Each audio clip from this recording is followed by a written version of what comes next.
Assalamualaikum semuanya. Hai, balik lagi di channel kita Story Cerita Ade Teteh.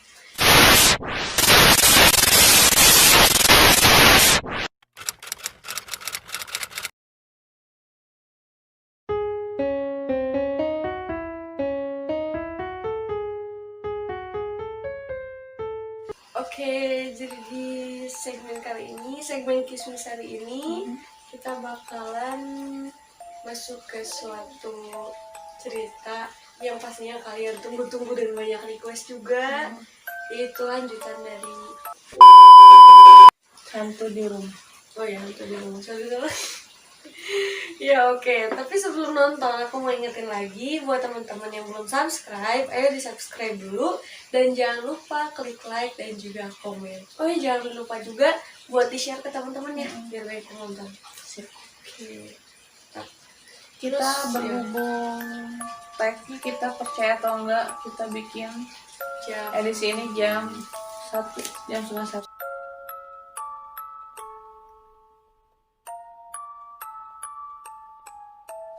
Tapi demi kalian, soalnya selalu penasaran kan, katanya hantu di rumah teh yang keduanya kayak gimana sih, katanya gitu. banyak banget yang request. Jadi sebenarnya part 1, part 2 itu lokasinya tuh berbeda say. Ya. Gitu.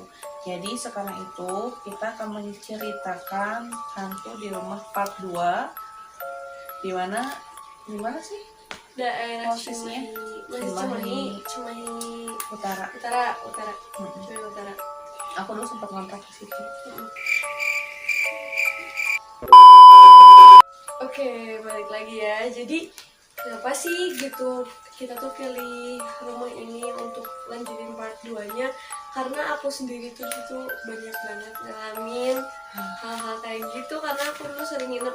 Aku sampai sekarang sih sering nginep gitu ya di rumah tapi ya kemarin tuh aku pasti nginep, dan di rumah itu tuh kayak aku lebih sering banget gitu, kayak sering banget temuan ya nggak sih? Jadi benar-benar banyak pengalaman mistisnya gitu. Jadi bukan cuma si penghuni rumah aja yang ngalamin gangguan itu gitu. Namanya juga kontrakan gitu, kita kan nggak tahu ya gitu sebelumnya apa di situ, bekas apa atau apa kita nggak tahu. Tapi posisinya bagus banget. Kenapa aku dulu pernah pindah ke situ, karena di situ deket banget sama masjid gitu. Sebelahan banget ya? Iya, jadi Iya, nyaman masjid banget gitu. Aku tuh nyaman lah gitu tinggal di situ gitu. Cuman memang benar sih gitu, ada istilah meskipun dekat sama tempat ibadah misalkan gitu, tetap aja yang namanya setiap pintu dengan isi yang berbeda. Itu memang benar asli nyata gitu. Jadi memang berbeda juga gitu, seperti masuk ke dimensi lain gitu. Pertama pindah ke situ enak banget, nyaman banget, bersih lah gitu. Layaknya sebuah kontrakan, tapi emang benar nyaman ya, nyaman dan dekat juga kemana-mana, posisinya tempatnya strategis banget. Singkat cerita, di situ aku tuh awalnya nggak pernah mengalami hal-hal yang menakutkan atau seperti apa. Jadi aku kasih tau gambarannya ya. Di kontrakan itu cuma ada 2 rumah. Bukan 2 kamar sih, rumah posisinya. Dua rumah dikontrakin bersebelahan. Lalu ada pintu di paling ujung itu tempat parkir, juga tempat jemur gitu, tempat jemuran kayak gitu. Nah yang pertama aku rasain itu dari situ, yang di tempat parkir itu. Iya, sampai ada itu terus kebetulan di situ sebelahnya tuh ada pohon apa sih? Pohon sukun. Oh iya, pohon ada pohon sukun juga. Jadi ya bisa daun itu sampai atas gitu, jadi agak gitu. Itu pertama kali aku ngalamin hal ganjil di situ. Pulang malam-malam, terus kan masuk yang motor kan ke parkiran. Yang paling bikin aku takut, jadi gini, aku tahu posisinya di ruangan itu tuh nggak ada kayu atau batang pohon yang warnanya hitam. Jadi di tempat jemuran itu, pas aku masukin motor, Kenapa? hitam basah. Percaya nggak, di pohon itu gitu. Jadi awalnya itu aku pikirnya cuma bayangan aja, tapi yang bikin aku kaget waktu aku standarin motor terus tiba-tiba gini loh bunyinya. Itu udah kayak aku nggak mau, kata aku udah hapus percaya nggak itu kunci motor masih di situ gitu, nutupin garasi aja aku takut. Udah itu lucunya itu jadi gini, bingung antara mau ngambil kunci motor sama nutup pintu sama takut.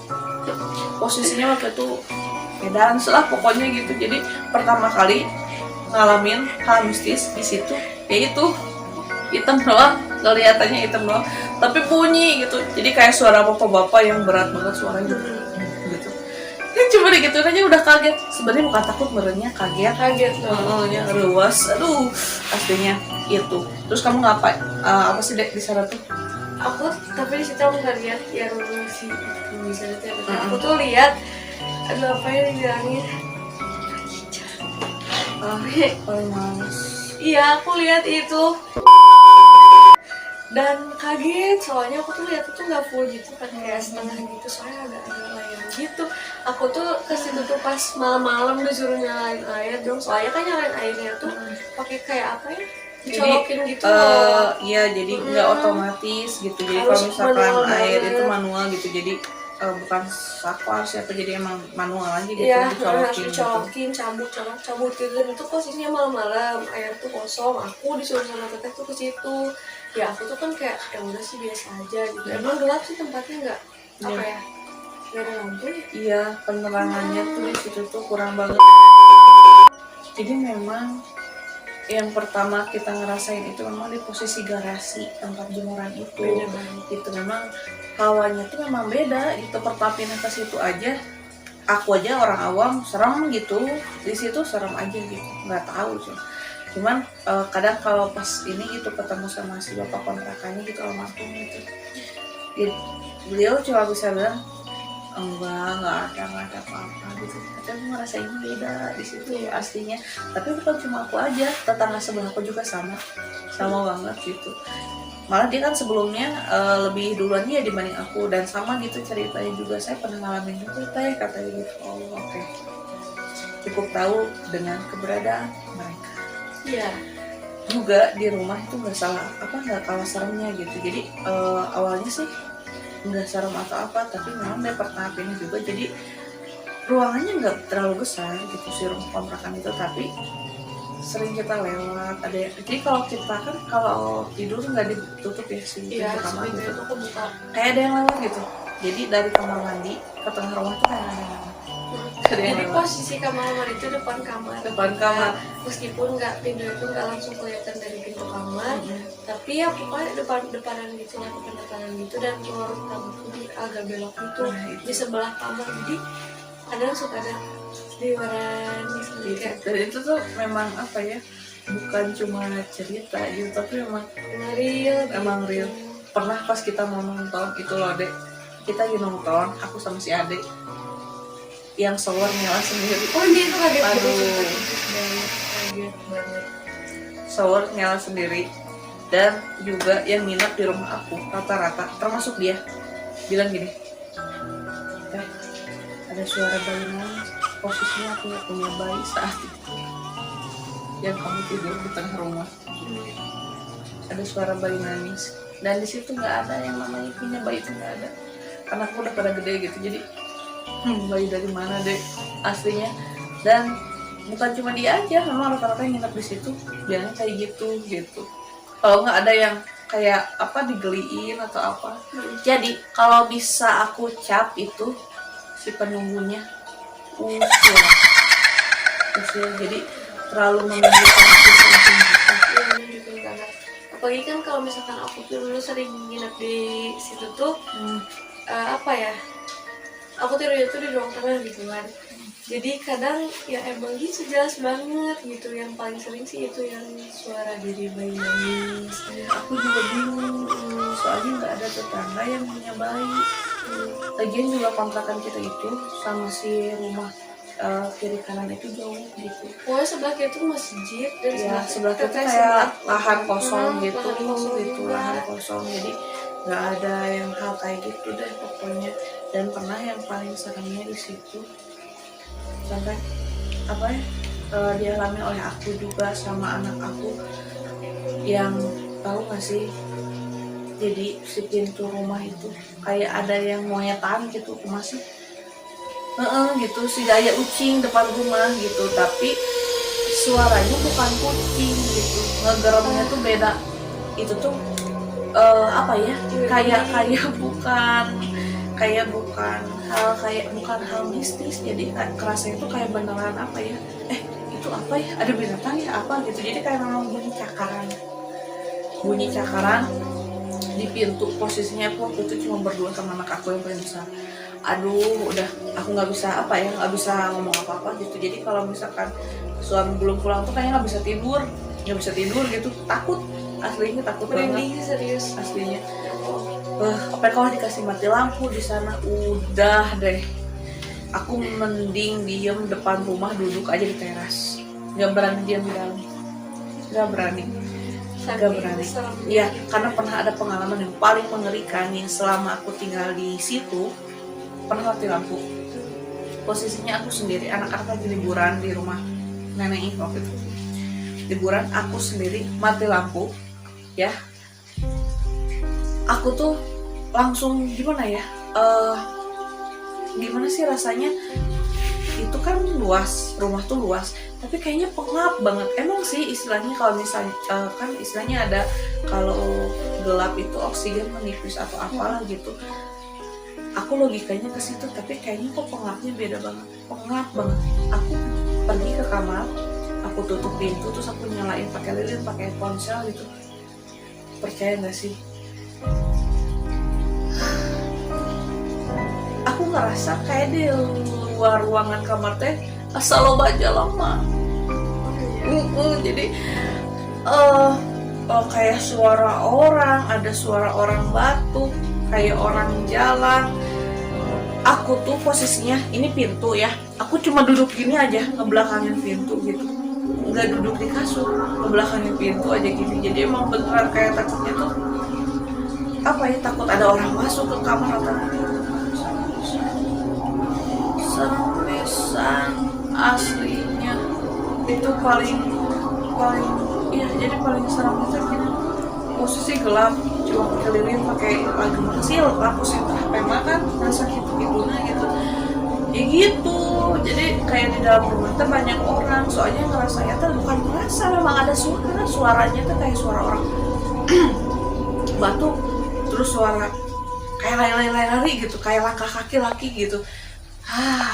Udah nggak bisa diceritain. Pokoknya itu pengalaman paling serem yang bisa dianggap aku tuh uji nyali, tahu kan sorangan pokoknya kan. Iya sih, tapi kalau misalkan aku yang paling serem, bener-bener serem di situ tuh waktu kan di situ tuh kayak nggak cuma daerah kita doang, di sana tuh ada wilayah lagi, dan kebetulan aku ada festival apa gimana gitu sih, ada pagelaran lah ya gitu di daerah sana tuh, dan itu kesana gitu, apa sih nitipin anaknya teteh yang lagi bobo iya sama apa pesta rakyat ya sejenis kayak gitu. Anak teteh tuh kesana dan nitipin anak teteh sama aku. Otomatis kan aku cuman ya udah gitu, anak-anak tidur, aku lagi nonton kan di ruang ini, aku lagi asik nonton, terus tiba-tiba tuh anak teteh tuh nangis gitu, bangun. Aku tuh kaget ya, sama aku ditepok-tepok gitu, biasanya kan tidur lagi langsung. Itu enggak gitu, terus aja nangis. Udah aja aku tuh diemin kan, langsung nelfon teteh tapi nggak diangkat. Udah kayak gitu, udah aja aku nonton lagi, anaknya teteh sempat diem dulu bentar, terus nangis lagi. Gak lama dari situ. Oh, yang kamu diam depan rumah dek? Iya, dia saking takutnya. Ya, terus ini gak lama dari situ bukan cuma tapi kerannya tiba-tiba nyala kayak gitu. Terus mati lagi, kayak kaget banget di situ. Kamu posisi lagi sendiri di rumah, anggaplah sendiri gitu kan, karena anak lagi tidur. Gak tidur juga sih, udah agak bangun itu nangis. Dan itu aku langsung keluar rumah, nelfon teteh, udah mau nangis, setengah nangis karena panik banget, bingung ngapain. Karena memang benar pernah ada kejadiannya gini loh. Pernah ada kejadiannya gitu, anak aku. Tapi aku berpikirnya gini sih, posisinya anak aku tuh waktu itu sakit. Jadi aku pikirnya karena demam lah gitu, karena demam. kan jendela kamar, tahu kan? Ya. Jendela kamar yang kecil panjang itu, dia tuh nangis terus nunjuk itu teteh itu. Aku bingung gitu, teteh dari mana? Aduh, teteh dari mana? Aku sambil bilang nggak ada teteh itu. Aku pikir udah sini. Aku pikir demam. Terus aku bukain pintu. Emang beneran nggak ada siapa? Mana jam 10 terus depan rumah sengaja gitu diem depan jendela ada muamukin gitu. Dan yang bikin seremnya lagi waktu itu tuh dia itu bilang gini, si teteh itu mah apa? Jadi dia tuh teriak gini, teteh itu gitu. Terus aku tanya pas dia, apa sih kenapa yang bikin kamu takut apa? Itu mah kepalanya. Udah aku nggak bisa ngomong apa-apa. Dia bahas kepala udah aku cut, udah aku nggak mau dengar lagi penjelasannya kayak apa. Kepalanya ada apa dengan kepalanya? Aku sendiri nggak tahu dan nggak mau tahu. Aslinya itulah resiko yang namanya ngontrak, pemirsa. Kita nggak tahu tempatnya seperti apa, dulunya kayak gimana. Ya itu resiko kita, tapi memang nggak kelihatan gitu. Iya, biasa aja sih. Biasa aja gitu, tapi kalau kalian udah tinggal di situ kayak tapi di situ aku sadarnya kita tuh manusia itu hidup memang benar-benar berdampingan gitu. Iya. Cuman kadang ada juga sih makhluk yang nggak tahu diri gitu. Saya nggak tahu diri. yang iseng lah. Ayolah gitu, kita sama-sama saling berbagi lah gitu. Tapi nggak harus menunjukkan gitu. Toh kita juga paham gitu mereka ada atau seperti apa.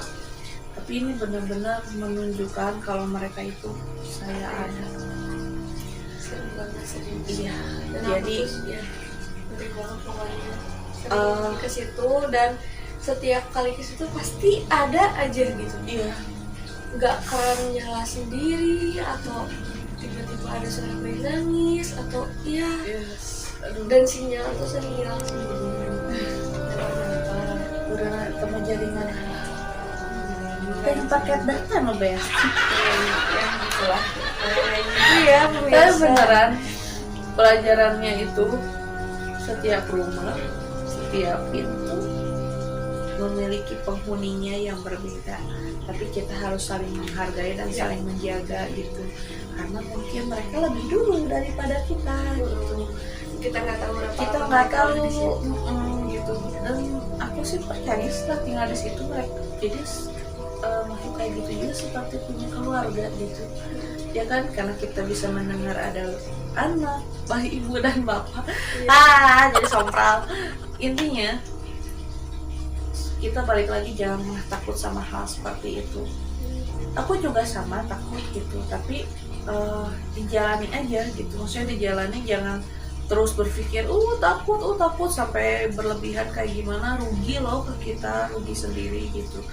Jadi semakin kita takut semakin sering gitu, karena yang aku rasain gitu. Semakin aku takut, ngerasain takut, frekuensi mereka ngeganggunya tuh sering banget, asli sering banget gitu. Percaya nggak, bahkan kalau kita lagi sholat waktu itu posisinya di rumah itu ganggu juga dia. Oh iya, ganggu juga.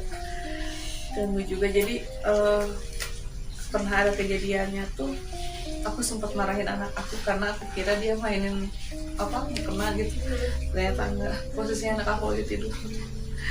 Ya Allah, tapi ya udah aku balikin lagi, mungkin mereka pengen ikut ibadah bareng. positif tinggi Aja. banget ya. Kalau aku jadi juga si apa aku tentang kayak itu negatif. Karena soalnya aku lebih mikirnya gini, dan saya ngontrak di situ tuh Maya gitu kan. Kalau Prinsip ya, tapi beneran kalau misalkan kita takut terus kita tuh tiba-tiba pindah gitu kan, mau bazir, belum lagi harus pindah, belum lagi cari lagi tempat dulu waktu itu. Jadi berpikirnya lagi jalani karena nggak akan seterusnya mereka seperti itu. Karena memang yang aku rasain, kalau kita semakin takut mereka kayak makin sengaja aslinya.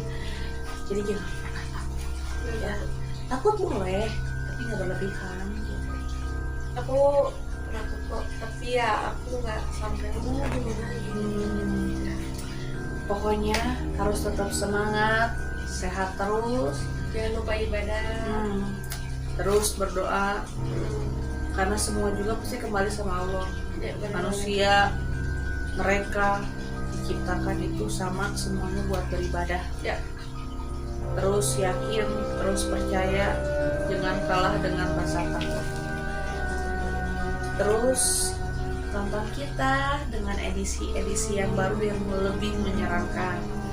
Terutama akan ada edisi di mana kita akan bawa beberapa oleh-oleh Oleh apa nih? oleh-oleh dari, kalau misalkan orang bilang ziarah atau apa gitu Ya, bisa. tapi itu memang ada dan kita itu pinjam nanti gitu, tapi memang salah satu dari tamu aku juga, tapi itu menarik banget buat diungkap, untuk diceritakan juga, berbagi cerita dengan kalian, karena setiap barang itu memiliki ceritanya masing-masing. Percaya atau enggak, kita lihat nanti, oke? Ditunggu aja ya pokoknya. Terus kita juga tentang sesi rumah berhantu nggak sampai sini ya, masih ada part berikutnya dan pasti tunggu aja. Ada kisah yang paling menyeramkan, dan itu ada dari narasumber kita, bahkan nanti kita akan ceritakan. Pokoknya itu serem banget pokoknya. Tunggu, jangan pernah bosan, ayo ajak teman-temannya buat share, juga subscribe, like, juga komen-komen kalian, komentar-komentar kalian yang akan menjadi masukan untuk kita ke depannya. Terima kasih untuk semuanya yang telah mendukung kami hingga saat ini. Makasih Ya. banyak pokoknya. Tanpa kalian kita nggak bisa sampai kayak gini. Oke. Terima kasih ya semuanya. Makasih banyak. Assalamualaikum. Assalamualaikum. Dadah.